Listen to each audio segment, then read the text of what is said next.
Olá, meu amigo aqui do canal Cosmovisão Política, tudo bem? Hoje a gente vai fazer uma relação do medo com a política, né? Do medo, de como políticos têm usado o medo, disseminado o medo para cumprir uma agenda pessoal, uma agenda individual, uma agenda política que na verdade não é tão individual assim, né? Existe um pano de fundo por detrás dessa agenda. Então, como que eles têm usado o medo para poder dar prosseguimento nessa agenda? Pois vamos lá. A gente tem percebido nesse cenário de pandemia, já estamos quase 100 dias aí nesse cenário de coronavírus, que os meios oficiais, os veículos oficiais de comunicação só publicam o medo, né? O terror. Mais de 1.000 pessoas morreram em 24 horas, novo recorde de morte, tantas covas foram abertas, o número de contaminação bateu novo recorde, o pico ainda não foi atingido. Então se percebe muito o discurso do medo, né? Disseminando o medo na sociedade. Então, o que isso provoca no indivíduo? Então imagina que um discurso de, olha, se você sair de casa você vai morrer, se você sair de casa você pode ser contaminado e você vai levar para dentro da sua casa, contaminar o seu pai, você quer essa culpa para você, contaminar a sua esposa, seu filho. Então, se você respeita a vida, fique em casa, fique em casa, fique em casa. Então as pessoas morrendo de fome em casa e com medo de sair porque tem medo de morrer, porque pode pegar o vírus. Então você percebe que é um discurso do medo espalhado, mas ninguém diz, olha, tantas pessoas foram curadas, tantas pessoas já foram recuperadas. Então você percebe que não existe esse tipo de discurso. E o que isso provoca? O medo faz com que com que o indivíduo haja contra si mesmo de forma coercitiva, sem o Estado te obrigar de forma direta, né? Então ele faz com que você tome decisões que vão interessar ao Estado, né? Faz você agir de forma coercitiva contra si mesmo.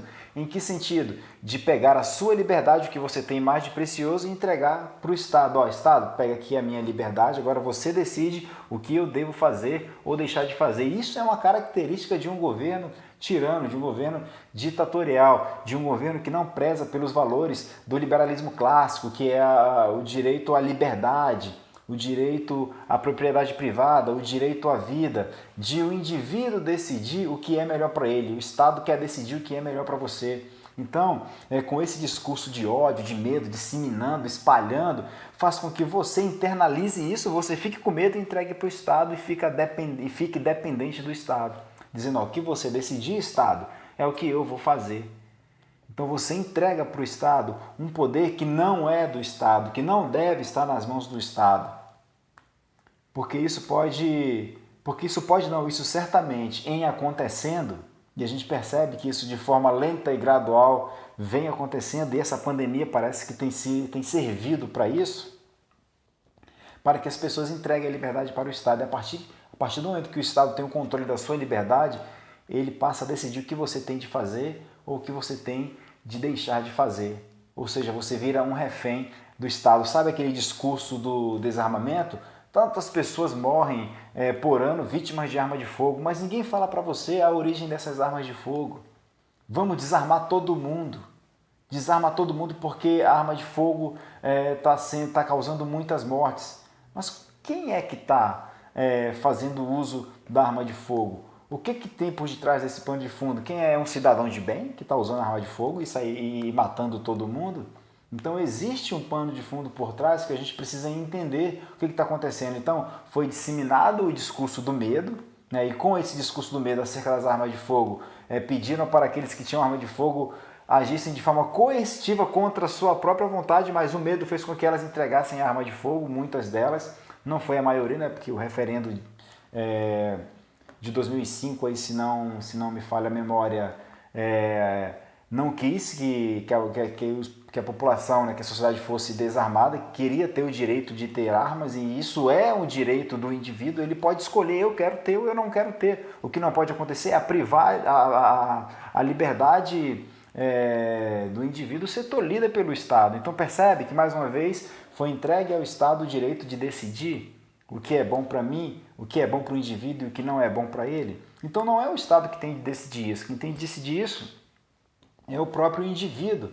Então quando o Estado começa a disseminar o medo, ele tem uma única intenção, né? A intenção é de controlar as pessoas, de controlar a sociedade. E o discurso é sempre o mesmo.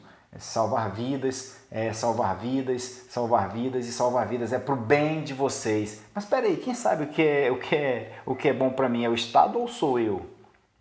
Então quem tem de decidir o que é bom para mim ou ruim é o Estado. Então a gente deve prezar pelas liberdades, lutar pela liberdade, são garantias constitucionais. A gente não pode entregar para o Estado a nossa liberdade de decidir se eu posso ou não ter uma arma, não pode entregar para o Estado de dizer se eu posso sair ou não de casa, dizer que o Estado tem de me entregar para o Estado o direito de ele ter os meus dados pessoais, de me monitorar onde quer que eu vá. Não. Então todo o discurso do medo, ele tem essa intenção. Quando o medo é disseminado, é para fazer com que o indivíduo haja coercitivamente contra si mesmo e contra a sua própria liberdade, entregando-a para o Estado decidir. E quando o Estado decide, certamente é uma catástrofe, não são coisas boas, entendeu? Então, a gente precisa ficar ligado no que está acontecendo, né? Então, tem muitos governadores, prefeitos, fazendo uso desse discurso do medo. Eles não estão preocupados em salvar vidas, eles querem dar continuidade a uma agenda política maior que eles. E digo mais, talvez eles nem saibam que estão sendo usados por uma agenda maior. Então a gente precisa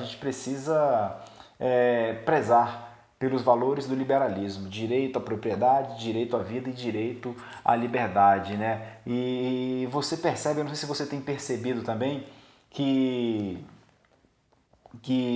muitas pessoas, aí, de certa forma aí até famosas, ao se declararem conservadoras, sofrem muitas críticas. Parece que não pode ter dois lados, né? A coisa mais normal aí no Estado democrático de direita é existir esquerda e direita, com pensamentos políticos de esquerda e direita.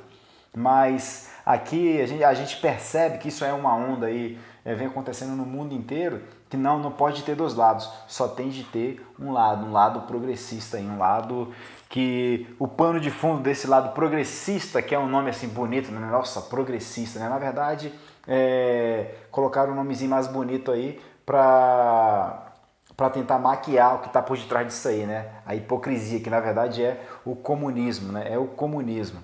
Porque pinta-se, fala-se de precisamos de uma sociedade igualitária, onde não falta nada para ninguém, onde tudo seja dividido, onde o Estado controle tudo e não deixe que falte.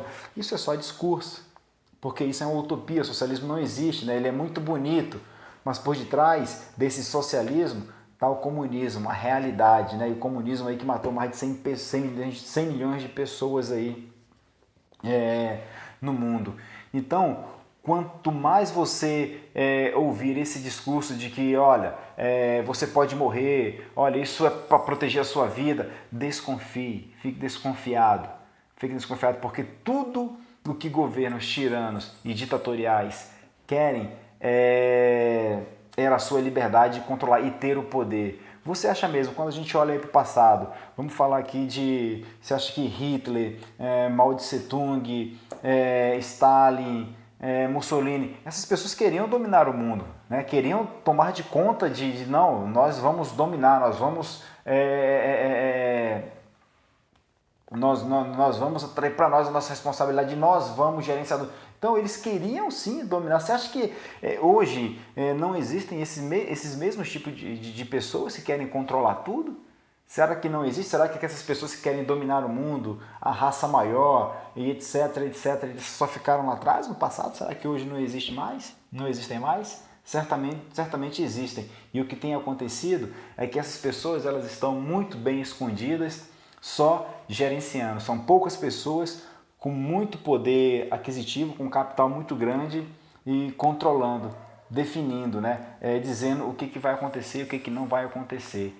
E aí fazem uso de, como eu posso dizer, dos seus braços, dos seus tentáculos para alcançar esse objetivo. Então a gente percebe que existe uma forma reconfigurada de ação do comunismo, né? Então é muito interessante. O comunismo ele vai se reconfigurando ao longo do tempo, né? Então a revolução era pela luta armada, mas aí vem um cara chamado Antônio Gramsci, ó, pela revolução nós não vamos conseguir. Então a gente precisa se infiltrar nas esferas do poder de forma lenta e gradual. E a gente só vai conseguir fazer isso tomando as universidades, porque é das universidades que irão sair aí os jornalistas, os professores, os filósofos, formadores de opinião, né? Então você percebe que isso vem acontecendo. Universidade boa parte das universidades não tem sido aí um meio